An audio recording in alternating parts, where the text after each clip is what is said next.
Welcome to S Chemistry. I am your instructor Dr. Suhas Gauri, and today I will be teaching BSc 5th semester Physical Chemistry course on electrophoresis. Here is the outline. So in this class I am going to cover first gel electrophoresis, followed by mechanism of separation, then application in inorganic, organic and biological products. So let us start with the gel electrophoresis. So what is meant by gel electrophoresis? In right hand side you can see the device, that is gel electrophoresis. It has two component. One is a battery which is providing electric potential, and second is the gel. Here electrophoresis process is occurring.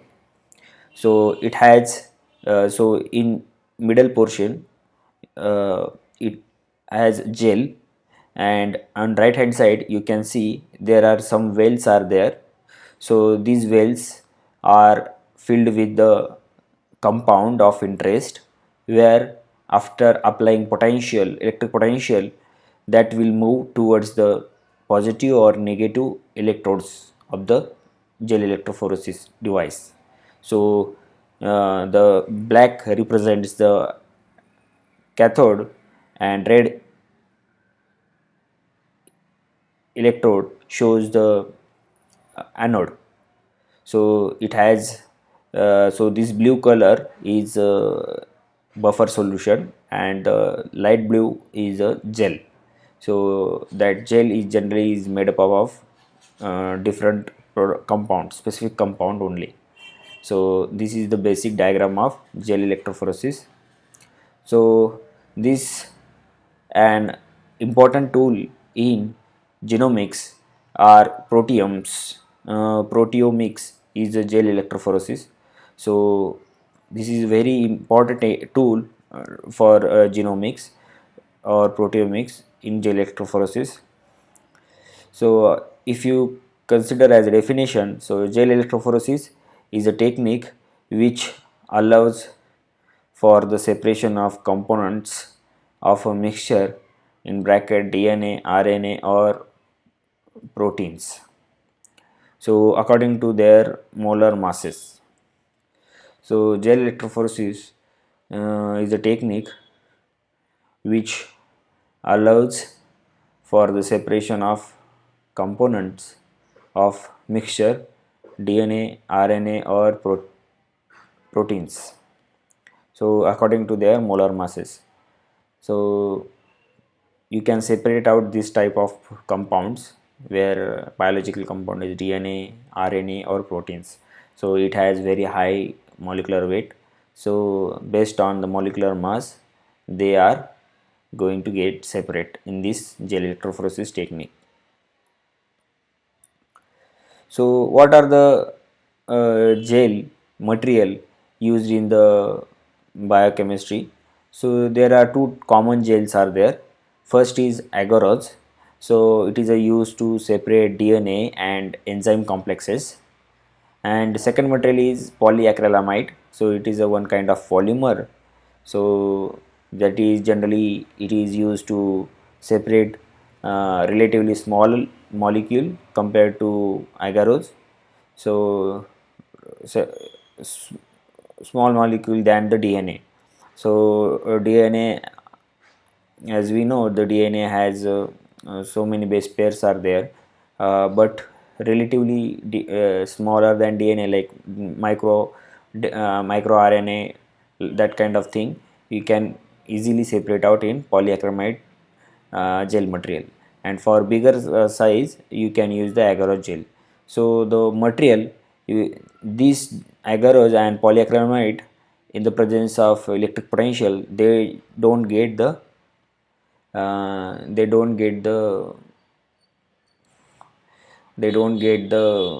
electric charge on that. So that's why that is very important. So now we will see what is the mechanism for the separation. So first definition is gel electrophoresis is a key technique in genomics and proteomics for separating biopolymers. So gel electrophoresis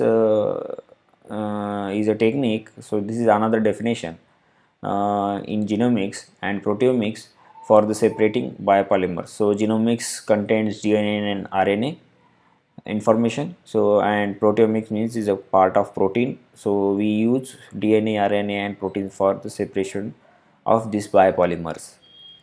So what is the medium? So as we have seen in last slide, so in it involves using porous gel, which is semi-rigid dispersion of solid in a liquid. So you have that solid in liquid, so together it forms the gel. So that is a semi-rigid material that is well dispersed in the solution or buffer solution. So for that example, type of gel is agarose and polyacromide. So these are the two different kinds of medium generally used in gel electrophoresis technique. So what is the separation mechanism? So molecules are separated based on their size as they pass through the gel pore. So the gel contain porous. So gel is porous material. So based on the that is molecular weight and size, these are get separate out. So that is the separation mechanism. So fourth point is the mobility of the micromolecules. So which molecules will mobile faster? So that decides. So what kind of the like length or large micromolecule generally are less mobile and move slowly in the electric field. So as we have seen in the last slide, in last figure, one is positive electric potential and one is negative electric potential.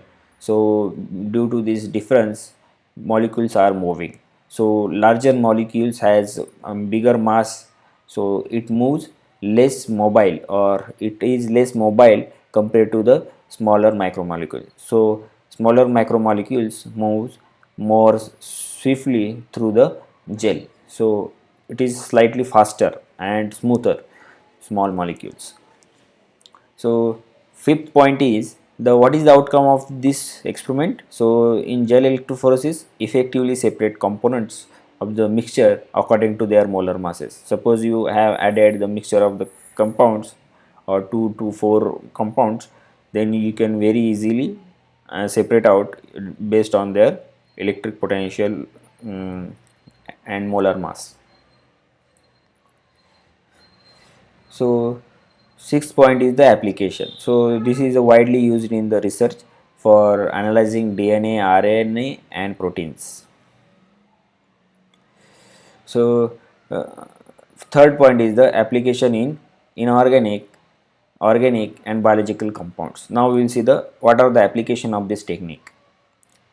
So first we will see uh, what is the difference. So in free or moving boundary electrophoresis technique is not commonly used due to zone spreading by convection current.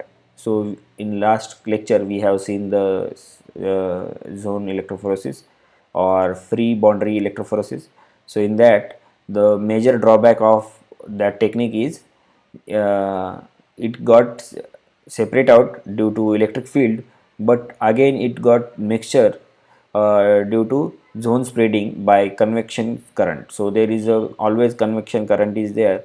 uh, Due to that you are end up with the mixture of product, so that is not good technique. So however, so in zone electrophoresis, mention must be made of for like paper electrophoresis, gel electrophoresis or cellulose acetate membrane separation. So these are the better techniques compared to the moving boundary electrophoresis. So these techniques or cellulose acetate membrane separation are considered for the inorganic, organic and biological compound separation of the proteins. So these techniques are well deserve for organic, inorganic, organic and biological compounds. So let us start with the inorganic compounds. So which kind of molecule or inorganic compound we can separate using this gel electrophoresis technique? So like first example is the separation of silver and nickel metal ions, or separation of arsenic or antimony and tin. So this is also used for the separation of these metal ions. Third example is separation of silver, mercury, lead and iron ions. So what is the significance of these ions? So these separations are crucial for the various industrial and analytical process. Suppose you have coated silver coated particular metal, or nickel coated, or iron coated. So for the coating purpose you use electroplating technique. So after that you want to remove particular or impurities from that medium or compound. So for that, so this separation is crucial for various industrial and analytical processes. So that's why we want to separate out the two different ions. So each different ion has different charge and their molecular mass also, atomic mass are also different. So based on that you are able to separate out these compounds. Now we will see, so what is the next application. So we also use for the separation of alkali metals. So alkali metals contents, so it involves the separation of silver and nickel in cationic forms. So involves the separation of silver and nickel in cationic form. So alkali metals contains silver and nickel, so both migrate to the same cathode, but adding EDTA like disodium salt creates a negatively charged complex with nickel that migrates to the anode while silver move to the cathode. So if you add particular binding agent, that is particular ligand, so EDTA is a hexadentate ligand which binds to the nickel and it gives the negative charge predominantly. So after making complex section it migrate towards the anode. So that's how we can separate out the alkali metals. And silver is a positive, so it attract towards the cathode. So that's how we separate out the molecules or ions. So how we separate the tin, arsenic and antimony? So using so this experiment is conducted using paper as a stationary support and with the supporting electrolytes of the zero point 0.2 molar lactic acid and 0.02 molar tartaric acid and 0.04 mole DL-alanine. So this is the ligand based on so these ligands generally binds to the specific metal and you will get the migration order in different way. So migration order, so tin you will get the first, then arsenic followed by antimony. So with this as arsenic appearing in the middle fraction. So that's how we, based on the ligand and metal binding ligand, so ligand, particular ligand has higher affinity towards the particular metal ion. So that's how and different metal complex has different migration order. So based on that molecular mass has different molecular mass, so based on that you can separate out these elements, inorganic elements. So what are the another or inorganic compounds? So the separation of magnesium and alkali metals, so that is the conducted on paper with ammonia as the supporting electrolytes. So a voltage of 200 and 500 volt was applied, resulting in complete separation. So the separation of cesium, rubidium, potassium and sodium. So how we separate out these alkali metal? So this can be achieved on paper using ammonium format and trichloroacetic acid as the buffer solution. So how we can remove this? So this can be using paper. So on paper using ammonium format. So ammonium format is a one kind of solution which generally bind to the this first column elements, and try chloroacetic acid as a buffer solution. So in that case you use this kind of buffer solution where this selectively binds to these ions, and you can easily separate out the from that these inorganic compounds. So Ag, what is the next example is Ag, that is silver, Pb, that is lead, Hg, mercury, and thallium. So these were separated using the solution of zero point 0.1 molar sodium chloride and potassium chloride and potassium cyanide in just 180 minutes. So this sodium chloride generally forms the complex with this silver, or this potassium chloride will forms with Pb, and potassium cyanide forms with the Hg and this thallium.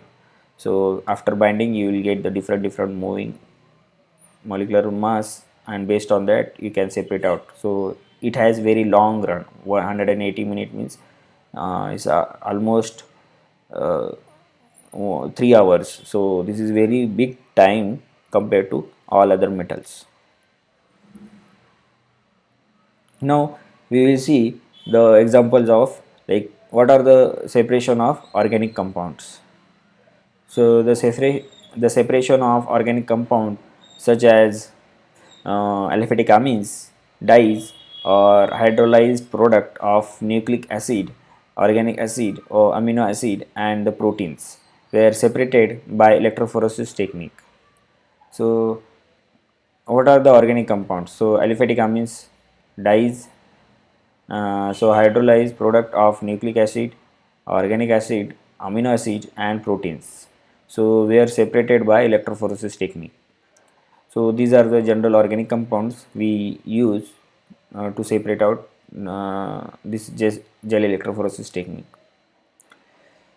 So what are the other compounds? So we also separate the amino acid. So proper selection of pH allows separation of typical amino acid. So for amino acid we need proper pH solution. Uh, so based on that you can separate out the amino acids.